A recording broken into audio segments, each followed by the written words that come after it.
Hi, this is the video abstract for the paper Conceptualizing European Privatisation Processes After the Great Recession. I'm Andy Murphy.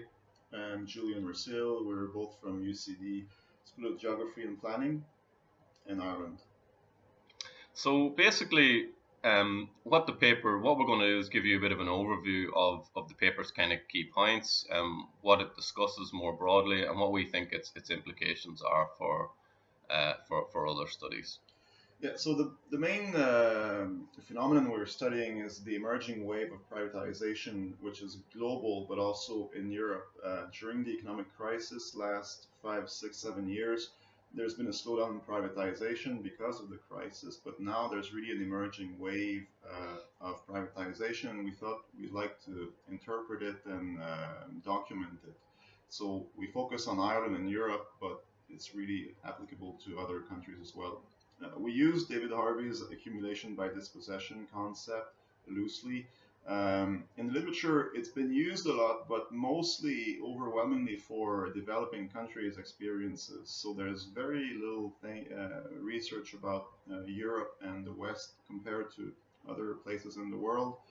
And a lot of research is also about natural resources, water, for example, and we cover all privatization processes, so it's more comprehensive in that way. What we like with the concept is that it's a critical political economic, which from our perspective, it really looks at power and why things happen the way they happen in the case of privatization. But we thought it was very loose and too broad as a concept from Harvey's perspective. So we thought about narrowing it down, making it more precise. It encompasses everything in Harvey's usage. But for us, we gave it precise applications, identifying 4 processes of privatization that mark a shift in ownership from the public to the private sphere, and that gives it more of a it's more robust to use it and understand concrete processes in the world. So, as Julian said, one of the key things that we tried to do with this paper was to more clearly identify aspects of privatization that are particularly prevalent, for example, in a post-recession context. Those 4 dimensions of privatization that we've identified are, first of all, what we refer to as private repossession.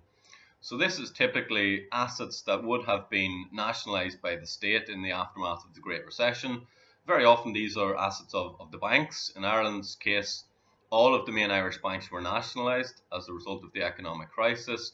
But since then, there have been moves, for example, to re-privatise those assets.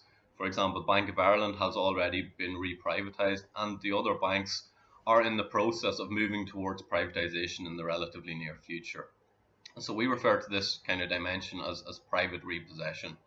The second aspect is restructuring, and this involves the restructuring of state-owned enterprises or SEOs into private hands. In Ireland's case, they have been typically national airlines, for example. Some national bus routes, for example, have been privatised, as well as key elements of the utilities network, particularly the gas network, which has also been privatised in the aftermath of the Great Recession.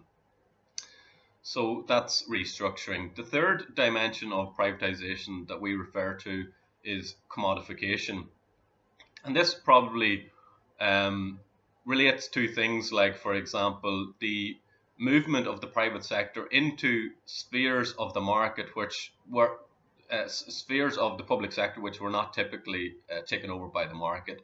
So, for example, the provision of social welfare would be one key dimension where private companies have now been contracted essentially to deal with people who are on the unemployment register.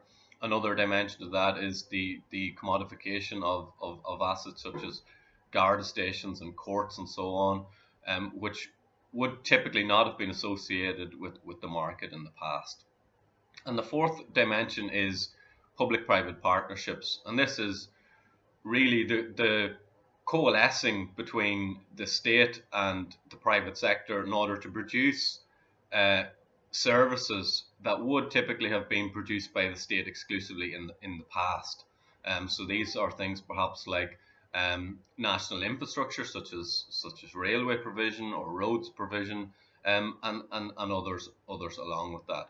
So those are kind of the four dimensions of privatization that we emphasize in this paper, that we make a little bit more clearer in relation to conceptualizing how privatization happens in the aftermath of the Great Recession. Yeah. And in terms of broader implications, wherever you're listening from, this you could see applies to many countries. We used Ireland because we know it better, but if we look at Portugal or the UK or anything else, it's probably along the lines that we outlined for Ireland. So it'd be interesting to push it further to see if there are details that are different, but it's certainly a springboard for further research.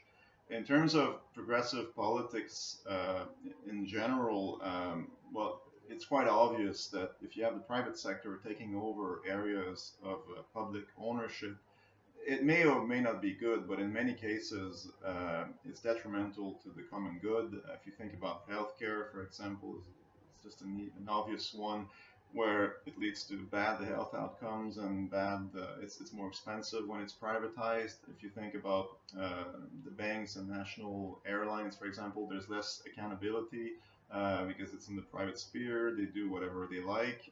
Again, in theory, it might be good or better or worse, but in practice it turns out to be customers or citizens who pay the price, usually either in terms of quality of service or cost, or simply that areas, let's say in the countryside, won't be served by those services because it's not profitable if it's privatized, whereas when it's the public sector, you have a principled obligation to serve people wherever they live.